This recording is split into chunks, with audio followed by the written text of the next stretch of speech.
नमस्कार, मी दिनेश सोमने आपले स्वागत करीत आहे। मागील काही व्हिडिओमध्ये आपण साडेसातीबद्दल जाणून घेतले। साडेसाती म्हणजे वाईटच ही जी आपल्याला भीती बसलेली आहे तसे नाही। साडेसाती तुम्हाला जमिनीवर आणते। साडेसातीमध्ये आपण चंद्राचे स्थान पाहून आपण चांगले वाईट कसं असेल ते मागील व्हिडिओत पाहिले। त्याचवेळी आपण बऱ्याच वेळा साडेसाती म्हणजे फक्त चंद्र राशीवरून पाहतो।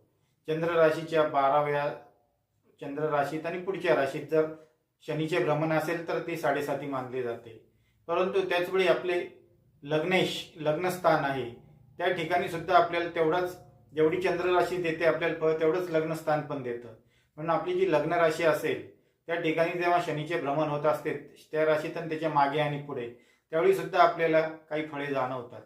त्यामुळे आपण शनी आपल्या चांगल्या स्थानात असूनही काही वेळा आपल्याला फळे का वाईट जाणवतात त्यावेळी तो आपल्या लग्न राशीतून भ्रमण करीत असतो। तर शनीची महादशा चालू असताना साडेसाती आले तर साडेसाती कष्टदायक होते।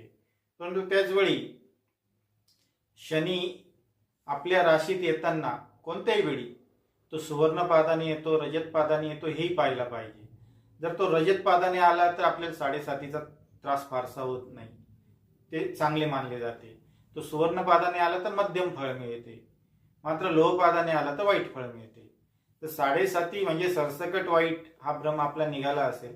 साडेसाती मुळात आपल्या गोचरात जो शनी आलेला आहे तो जन्मस्थानी कुठं आहे हे पाहणे सुद्धा महत्वाचं होतं। जो स्वराशीत असेल उच्च राशीत असेल तर त्याचे फळ वेगळे मिळते, नीच राशीत असेल तर वेगळे फळ मिळते। त्यामुळे साडेसाती म्हणजे सरसकट वाईट या समजातून बाहेर पडा। आणि जर साडेसाती जरी तुमच्या वाईट स्थानावर असेल पण जर तुम्ही प्रामाणिक असाल, कष्टाळू असाल, स्वच्छतेचे भोक्ते असाल, गोरगरिबांना मदत करीत असाल तर शनी महाराज साडेसातीमध्ये सुद्धा वाईट स्थानी असून सुद्धा तुम्हाला चांगलीच फळ देतील। जय शनिदेव।